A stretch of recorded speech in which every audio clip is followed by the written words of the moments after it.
حبايبي عاملين ايه؟ يا رب تكونوا بخير. لو اول مره تشوفوني ما تنسوش اللايك والشير والكومنت، واللي محتاج قراءه خاصه بيتواصل معايا على رقم الواتساب الموجود قدامكم على الفيديو. النهارده هنعمل مع بعض قراءه. دي رسائل من حبيبك او شريكك whatever ايه هي نوع العلاقه. الرسائل دي فيها كلام هو مش قادر ان هو يقوله، بس نفسه ان هو يقوله، كلام في قلبه وعقله، كلام جوه روحه نفسه يعبر بيه، بس مش قادر يفتح قلبه يقوله لك. فدي رسائل منه عن الكلام المسكوت عنه اللي هو مش قادر ان هو يقوله. طيب هنشوف اول حاجه كده طاقته.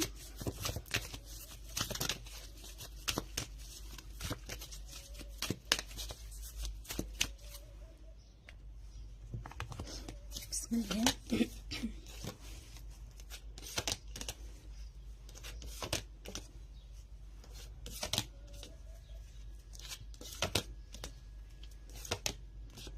طيب مبدئيا شايفه ان ممكن الشخص ده في حواليه طاقه سلبيه، في شخص بيحاول ان هو يجذبه ليه، او في شخص بيحاول ان هو يعطل حياته عن طريق طاقه سلبيه. تمام. ممكن يكون كمان في اشخاص عايزين يجبروه على حاجه او ان هو يعمل حاجه معينه، فعشان كده ممكن برضو يكونوا بيلجأوا ان هم بيعملوا له مثلا ممكن تخاطر، ممكن جذب، ممكن سحر whatever. او كمان لو انت وهو مرتبطين او في علاقة زواج، ممكن يكون في ناس عايزة تفرق ما بينكم بالاسحار، فحصنوا نفسكم وخلي بالكم كويس قوي الفترة دي، لان يعني الدنيا مش احسن حاجة. طيب لان كمان انا شايفة ان شريكك او الشخص اللي في حياتك ده ساذج جدا، يعني عنده كده شوية سذاجة، او على نياته، او سهل ان حد يضحك عليه. هو ناجح في شغله بس فاشل جدا جدا في حياته الاجتماعية. ممكن يكون في حواليه ناس كتير قوي قوي مش حابينه، بيحقدوا عليه ولكن بيضحكوا في وشه، فبيعرفوا ان هم يضحكوا عليه وبيعرفوا ان هم يستغلوه. شايفة كمان ان الشخص ده منتظر حاجة مادية، او منتظر حاجة في شغله، يعني حاجة تخص شغل او حاجة تخص ماديات، عشان يبتدي ان هو ياخد خطوة ناحيتك بقى، او ناحية اي حاجة هو عايز يعملها. يعني هو مأجل خطواته بسبب ان هو منتظر حاجة مادية او حاجة عملية. طيب الشخص ده عارف ومتأكد 100% ان مهما حصل ما بينك وما بينه هتفضل تحبه. هو عنده ثقة فيك وعنده ثقة في مشاعرك ناحيته، وما يعني لا يمكن يتخيل ان انت ممكن تنساه، او ان انت ممكن ما يكونش في حياتك، او ان انت ممكن تبعد عنه في يوم من الايام.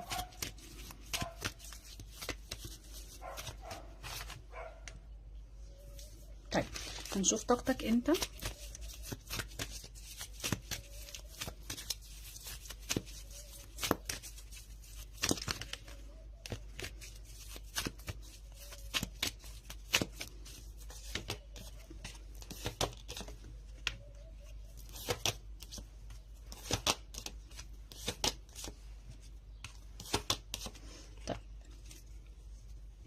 انت ممكن تكون شايف ان الشخص ده ضعيف قدام اهله، او مش قادر ياخد خطوه ناحيتك، زواج او سواء ارتباط، او سواء لو اهله اللي واقفين ما بينك وما بينه انت شايف يعني مش يعني الطرف الثالث هنا ممكن اهله او ممكن الظروف. تمام.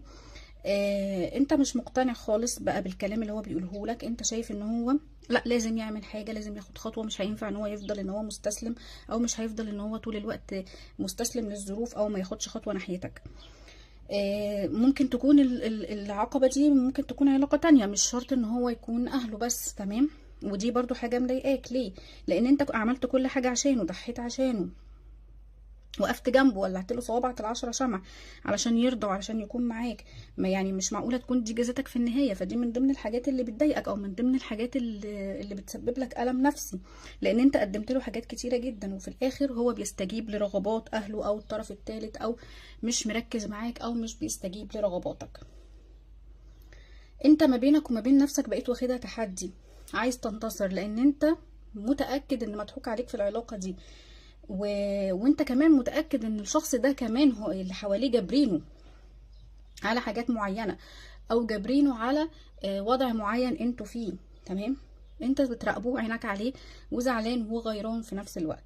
طيب الابراج اللي ظاهره قدامي: الدلو، السرطان، العقرب، القوس، الحمل، الجوزاء. طيب هنشوف بقى ايه هي الرسائل.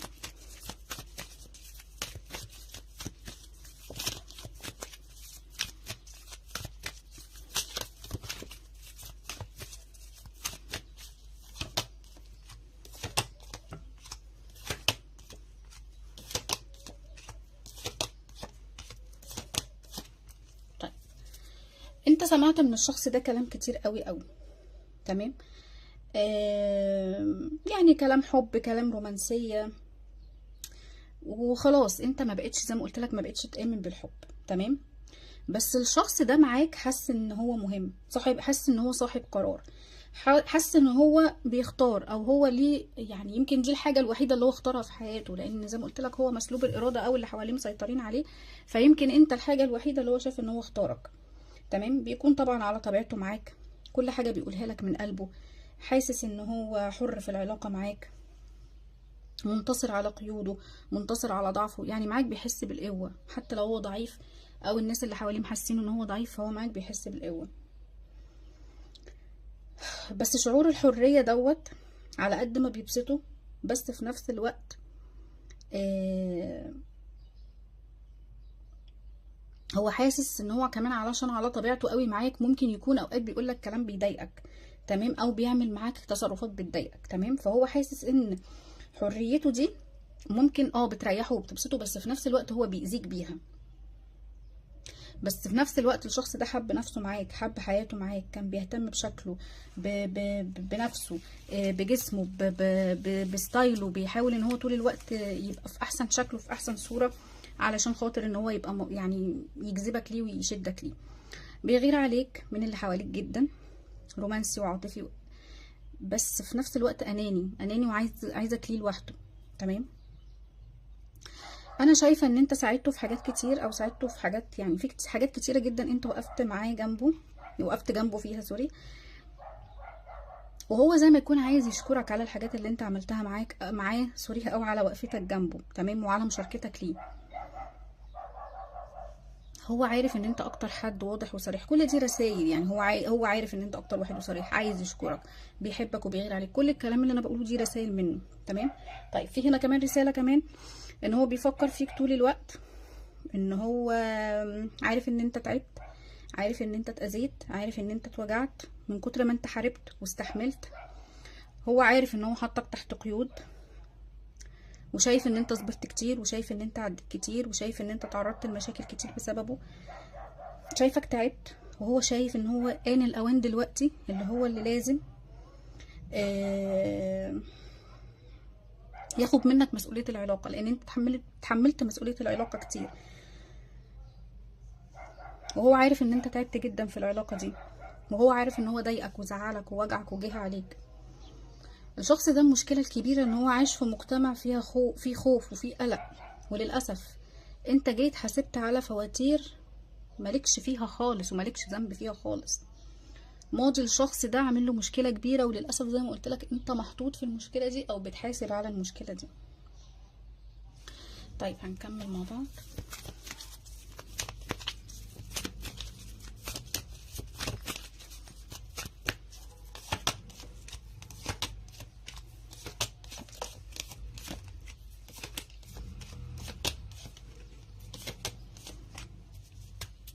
طيب هو شايف نفسه بقى على مفترق طرق، يعني هو دلوقتي شايف نفسه ان هو